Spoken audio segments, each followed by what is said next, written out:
আরে হিরো আলম ভাই, কয়টা বিয়ে করছেন ভাই? এর মধ্যে দেখলাম মিথিলা নামের এক আপনার স্ত্রী সামাজিক যোগাযোগ মাধ্যমে বা সংবাদ সম্মেলনের মধ্যে বলতেছে যে আপনি তার স্বামী। পাশে আছে কিন্তু রিয়ামণি।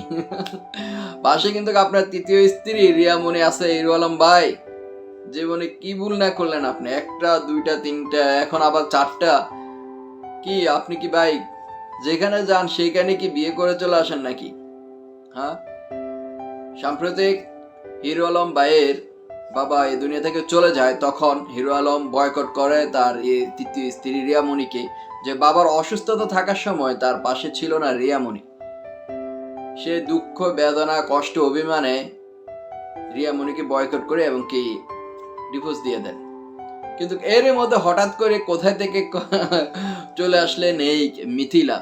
মিথিলাকে নাকি ও উত্তম মধ্যম ওইগুলো দেওয়া হয়েছে যেন না বলার জন্য। তার সন্তানের সাথেও নাকি তার অনেক ছবি আছে। মিথিলাকে যখন জিজ্ঞেস করে যে আপনার কাবিন কত হয়েছে, হিরো আলমের সাথে বলে যে 101 টাকা। কোনো কাগজপত্র ডিভোর্সের মানে সরি, তাদের কোনো কাবিনের কোনো কাগজপত্র কোনো কিছু দেখাতে পারতেছে না। মিথিলা বলে যে এমনিতে বিয়ে হয়েছে। এমনিতে বিয়ে কি? এসব নাটক আর দেখতে মন চায় না ভাই। হিরো আলম ভাই তো এমনিতে ভাইরাল, আরো ভাইরাল, আরো এখনো করতেছে। আর একের পর এক এখন তো চতুর্থ স্ত্রী বের হয়েছে। কতদিন পর জানি আরো কতজন বের হয়, আল্লাহ জানে ভালো। তো এই বিষয় দেখে কেন মানুষ বিভ্রান্ত হচ্ছে। আমি আগেও বলি, এখনো বলি, বর্তমানে সামাজিক যোগাযোগ মাধ্যমটাকে কয়েকটা শ্রেণীর লোকে একবারে নষ্ট করে দিয়েছে। মানুষ বিরক্ত হয়ে গেছে যে এই সব প্ল্যাটফর্ম থেকে মানে অনেকেই বের হয়ে যাচ্ছে। দেখুন, এই হিরো আলম রিয়ামনির কথা বলেন। রিয়ামনি কোথায় ছিল? আগে ড্যান্স ক্লাবে ছিল, এখান থেকে নিয়ে আসি মাথায় উঠায় শেষ করে দিয়েছে, এখন তাকে দেখে না।